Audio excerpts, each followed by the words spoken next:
ভারত পাকিস্তান যে যুদ্ধ শুরু হয়েছে, আমাদের দেশে অনেকে আশা করছে যে এই যুদ্ধে আমরাও সামিল হয়ে যাব বা আমরাও যুদ্ধ করব।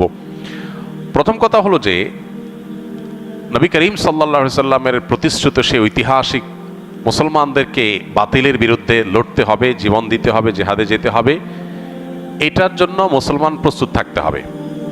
মুসলমান কখনো ভীতু হয়ে জীবন বাঁচানোর জন্য আপনার চেষ্টা করবে এবং শাহাদাতকে এড়ানোর চেষ্টা করবে, এটা মুসলমানের কাজ হতে পারে না। মুসলমান সবসময় শাহাদাতের তামান্না তার অন্তরে লালন করতে হবে।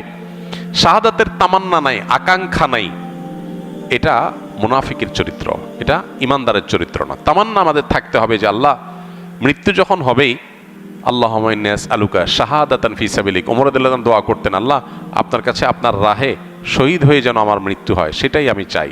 সাধারণ মৃত্যু আমরা চাইব না, এটা একজন ইমানদারের কামনা থাকবে। কিন্তু সাধারণ পরিস্থিতিতে আমরা যুদ্ধ আল্লাহর কাছ থেকে চেয়ে নিব না।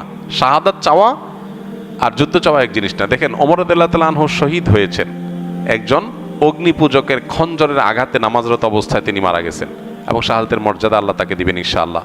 অথচ তিনি কিন্তু কোনো লড়াইয়ে মারা যান নাই, এবং তিনি দোয়া করতেন, আল্লাহুম্মা ইন্নী আসআলুকা শাহাদাতান ফি সাবিলিক ওয়াল মাউতা ফি বিলাদি হাবিবিক, আল্লাহ আপনার রাহে শাহাদাতও চাই, আবার আপনার রাসূলের শহরে মৃত্যুও চাই। কেউ কেউ মনে করতে এটা সাংঘর্ষিক দোয়া। শাহাদাত তামান্না করলে তো জিহাদের ময়দানে যেতে হবে, এটা তো মদিনায় তো জিহাদ চলে না, জিহাদ তো বাইরে চলে। আবার চাচ্ছেন মদিনায় মরতে, দুইটা কিভাবে হয়? আল্লাহ তাআলা দুইটাই দিয়েছেন, শাহাদাতের মর্যাদাও দিয়েছেন, আবার মদিনাতে মৃত্যুও দিয়েছেন। এই জন্য ইমানদার আল্লাহর কাছে দোয়া করার আছে, দোয়া করবে, তামান্না লালন করতে হবে, স্বপ্ন লালন করতে হবে, চেতনা ধারণ করতে হবে, নাহলে ইমানদার হতে পারবে না। সবই ঠিক আছে, কিন্তু সুস্থ স্বাভাবিক অবস্থায় যদি কেউ আল্লাহর কাছে যুদ্ধ চেয়ে নেয়, সেটা কিন্তু কাম্য না। নবী সাল্লাল্লাহু আলাইহি সাল্লাম আল্লাহর কাছে আমাদেরকে নিরাপত্তা চাইতে বলেছেন, যুদ্ধ না। যুদ্ধ এসে গেলে করার জন্য প্রস্তুত থাকবো, তার জন্য প্রস্তুতি নিব, সবই ঠিক আছে, আলোচনা জারি রাখবো যাতে করে চেতনা শানিত থাকে, কিন্তু যেচে যুদ্ধ নিব না। আমরা আল্লাহর কাছে আমন, আফিয়াহ এবং সালামাহ এটা প্রত্যাশা করব। এবং সেই সাথে প্রতিটা এ জাতীয় বড় ঘটনা আমাদেরকে অনেক কিছু শেখায়, সেখান থেকে আমরা শিক্ষা গ্রহণ করব। আমরা সেখান থেকে বিভিন্ন আইব্রত, বিভিন্ন শিক্ষা এটা গ্রহণ করে আমাদের জীবনকে আলোকিত করব, সমৃদ্ধ করব, ঈমানকে বাড়াবার চেষ্টা করব। এবং সেই সাথে মুসলমান হিসেবে অবশ্যই ইসলাম এবং মুসলমানদের কল্যাণ, বিজয় এগুলো কামনা করব।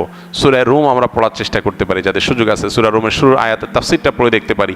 সেখানে আল্লাহ রাব্বুল আলামিন নবী সাল্লাল্লাহু আলাইহি সাল্লামের সময়কার সাহাবীদের মক্কায় থাকাকালীন সময়ে তারা যখন রোমানদের সাথে পারস্যের লোকদের যখন যুদ্ধ হয়েছে, তখন রোমানরা আহলে কিতাব হওয়াতে তাদের বিজয় কামনা করছেন মুসলমানরা, আর মক্কার মুশরিকরা ওই যে রোমান মুশরিকদের, পারস্যের মুশরিকদের তারা বিজয় কামনা করেছে। তো এই যে মুসলমানরা নিজের মুসলিম ভাইও না, তারপরেও শুধুমাত্র আহলে কিতাব হওয়ার কারণে মুশরিকদের চাইতে কাছাকাছি আদর্শিকভাবে অবস্থান, সেই কারণে সমর্থন করার বিষয়টা সাহাবীদের মধ্যে দেখা গেছে, এবং আল্লাহ তাআলা সেটাকে অ্যাপ্রিসিয়েট করেছেন। এখান থেকে বোঝা গেছে যে কোনো যুদ্ধ বিগ্রহ, যে কোনো ঘটনায় দিন শেষে মুসলমান এবং ইসলামের কল্যাণকামী হবে, বিজয় প্রত্যাশী হবে, তার জন্য দোয়া করবে, তার জন্য সচেষ্ট থাকবে। সেটা তো অবশ্যই ঈমানের দাবি, সেটা আমাদের করতে হবে। আল্লাহ আমাদেরকে, আমাদের প্রিয় স্বদেশকে নিরাপদ রাখুন, গোটা বিশ্বকে আল্লাহ নিরাপদ রাখুন, সকল প্রকার জুলুমের আল্লাহ তাআলা অবসান ঘটিয়ে দিন। মুসলমানদের উপরে যে সমস্ত জুলুম চলছে সারা বিশ্বব্যাপী, কোনো কিছু না করে মুসলমানরা দোষী প্রমাণ হওয়ার আগে মুসলমানদের দেশের উপরে আক্রমণ, এই জিনিসগুলো থেকে আল্লাহ তাআলা আমাদের মুসলমানদেরকে হেফাজত করুন। আমাদের শক্তিমত্তাকে আল্লাহ তাআলা বৃদ্ধি করে দেন, বাড়িয়ে দিন।